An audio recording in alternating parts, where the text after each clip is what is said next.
Good afternoon, good evening, or good morning, ladies and gentlemen. Welcome back to another video review, and today I have with me Autobot Hotshot and Minicon Jolt from Transformers Armada. This is an old figure. I've had this one for years, since I was a little kid.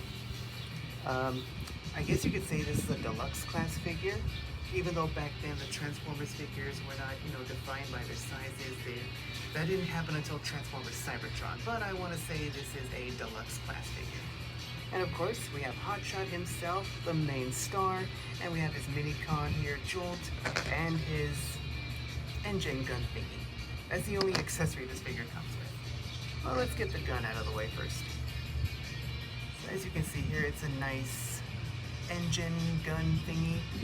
Nice silver here for the sides of the gun and on the cannons, black in the middle, and on the bottom it's a little bit hollow. But at least it's pretty filled in right here because of the Minicon port. And what you can do with this, you can take Hotshot and plug it right here on the very front of the hood, make it look like his engine is sticking out, and he can shoot and blast things as he's driving around. And you put a little pressure right here, push right there, and that flips out this blade that he has here. I mean, it's his feet in robot mode, but it's a blade. It was a blade in the show. And I guess maybe it's also like maybe a snow plow. If it's snowing, he can just push all the snow out of the way, and he'll be able to get to the battle in time without any problems. So anyway, let's take a look at Hotshot himself. He's a nice yellow sports car. Yellow with blue and some red. Nice metallic blue here for the windshield. It's kind of chromed out. I mean, it's a really old figure, so the chrome is pretty much gone by now, but you can still see some traces of chrome left. And just yellow all around. Nice details right there for the front grille and headlights as well. We got some red in there for the lights on the front bumper, and more good details right there for the front bumper, even right here like he had a license plate. And then over here on the side we've got the tires, which actually have these red dots in the hubcaps. Of course, that's because right here is actually a missile for robot mode. And on the back here you can see his head sticking out. That's kind of weird, but it is kind of, I don't know, is it accurate? I can't remember. Did Hotshot have his head sticking out in the cartoon? I cannot remember. But then we have some nice red here for the tail lights as well. Minicon ports on the side of the spoiler, so if you want to take Jolt, you can plug him in right here, like so. And unfortunately, Jolt is also extremely old, so his arm likes to pop off. And then one more Minicon port right here, so you can also take Jolt, plug him in right here, and then the entire back fin of the helicopter is going to come down, bring down the propellers, and there he can actually airlift Hotshot into battle. That's actually really cool. I do like it. Let me just take out Jolt. And then on the bottom you can see how everything's going to work in robot mode. We can just see his legs sticking out, his arms behind his legs. And then this entire section here, this axle is a cannon. We'll see that more in robot mode. So yeah, it's a very simple looking sports car, but it's still a really cool one. Holds a lot of good memories for me. I love this figure. I remember when I was a kid, I was searching and searching for him everywhere, but I'm guessing Hotshot must have been a fan favorite because I could not find him anywhere. And thankfully, I was lucky enough to find him in a 2-pack with Minicon's High Wire, Sure Shock, and Grindor. So I was able to get a 2-pack. I don't remember how much it was, but back in the day, these figures cost about $9.99, I believe. Yeah, $9.99, much cheaper than what a deluxe class figure is nowadays. Nowadays, a deluxe can easily cost about $19.99, maybe even $25. I guess it all depends where you're at. Here in the U.S., they're $19.99 today, and deluxes were $9.99 back in the day. We're talking 2002 to 2006. They were a lot more affordable. Plastic quality definitely was better, I will admit. Not as much engineering as we see with the figures of today, but they were still really cool. Plus, they were very screen accurate. You gotta hand it Hasbro. Back then they made the figures 100% screen accurate. And you know, I've always believed that maybe Hotshot might have been Bumblebee.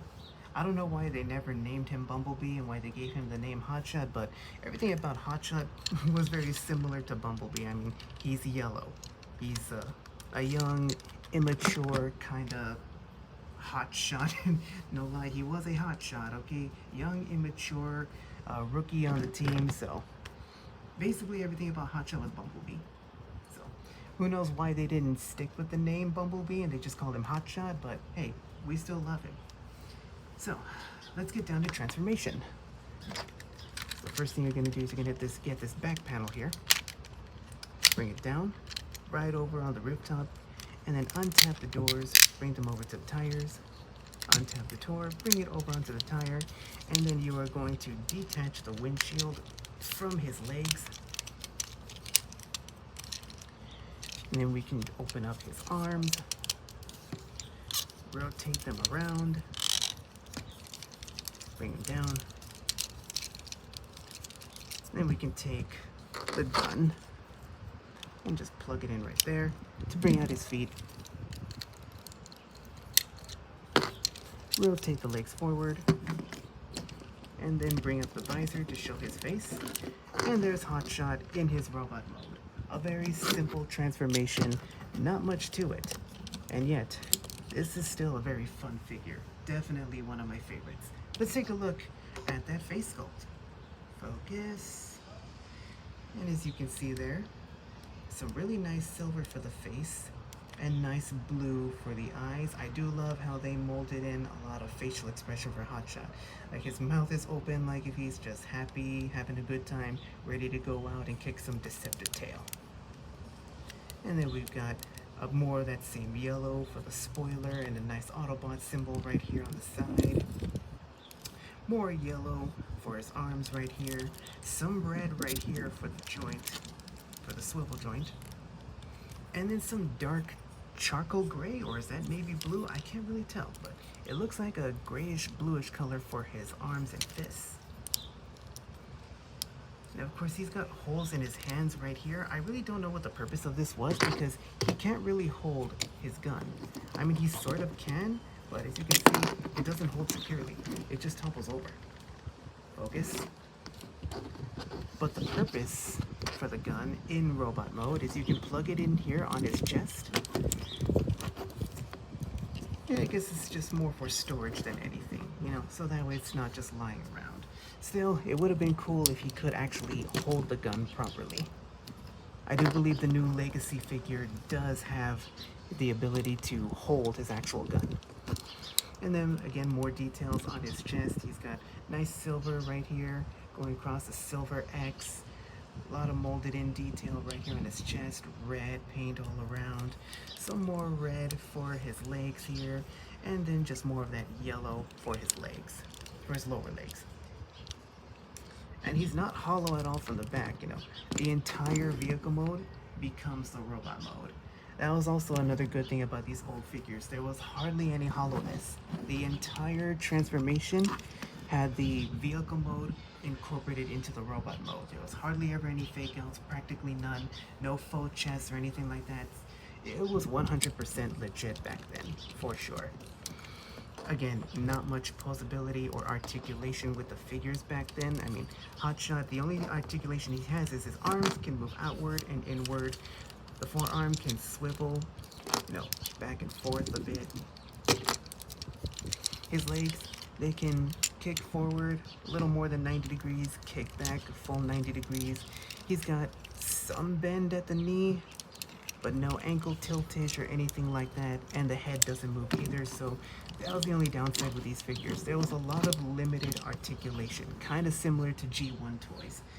But again, they were affordable, at least more affordable than the ones today, and they were still a whole lot of fun. Plus the plastic quality was good. I mean, as you can see, he's really scratched up. There's a lot of scratches right here on the edges because, let's face it, I've had this toy since I was a little kid. Okay, we're talking over 20 years that I've had this figure, so he definitely went through a lot of banging and scratching and rough play when I was little, so these toys were built to last. They definitely were. If you try to do any rough play with a Studio Series figure of today, it's gonna break. Okay, no questions about it. It will. But yeah, it's a really cool figure. It is definitely one of my favorites, and even character-wise, you know, Hotshot was one of my favorite characters in Armada. I mean, some people thought he was annoying, and I can understand. I mean, hey, he was a young rookie. He was new on the job. He thought he knew everything. Yeah, in many ways, Hotshot was kind of annoying, but still a cool character, in my opinion. And now let's take a look at Minicon Jolt. So he's a nice little red helicopter. He's got some silver right there for his forearms, some black right there for the windshield, and yeah, that arm's gonna pop off. I'm just gonna leave it off. And of course the propellers can spin. You can spin if you want to. And then for transformation for Jolt is extremely simple. Minicons, there wasn't much to transforming them. They were easy, so just bring out that entire section, bring down the tail of the helicopter, rotate his arm forward, and split the legs apart, and there you go. He's in his robot mode. And unfortunately he cannot stand because the back of his legs are hollow. That's the only thing about the Minicons. There was a lot of hollowness on the Minicons because they were small figures. Not much for Hasbro to work on. Yeah, he just topples over, so let's just have him leaning up against Hotshot. And then for the gimmicks that Hotshot had, because these old figures definitely had gimmicks, they were chock full of gimmicks. Let's transform Jolt back into vehicle mode, and we are going to plug him in right here into Hotshot's butt, and that will then, we are going to push up, and that will release a missile that you just saw. It launched off camera. It completely launched off camera. But yeah, it brings up this spring-loaded cannon, which are the tires and the axles. And as it comes up, it will literally push forward. Show that on camera. Push Jolt up, and that causes the cannon to turn forward. And that's how he looks with the cannon. Here, let me put him to a better pose.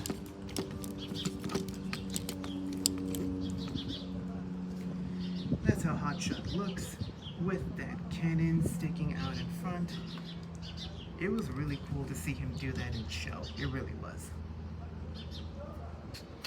The only thing I don't like is how that missile does just launch forward as soon as it comes out, because it doesn't really give you the playability to aim it anywhere you want. You really have to be able to you really just have to be able to know where your target's going to be, since that missile just launches forward. And then put it back, rotate the axle, and then rotate the entire assembly back. And it just snaps into place. And there you go. So yeah, there is Armada Hotshot and Minicon Jolt. Again, a really cool figure. I wanted to take you guys back in time by showing you this figure because Armada figures nowadays are extremely hard to come by. You really cannot find them anywhere. They're practically obsolete. No one makes them anymore. You could probably find them at a collector's hobby shop, because of course the collector hobby shops will have anything and everything that's old and vintage. And you know, these figures, if you really want to have this figure because you really love the Unicron trilogy or Hotshot in general, I wish you the best of luck finding him. I definitely hope you do find him because he's definitely a pleasure to have. I mean, he's not perfect, but there is no such thing as a perfect action figure. If you love him, pick him up. Hope you guys enjoyed this review, and I'll see you all next time.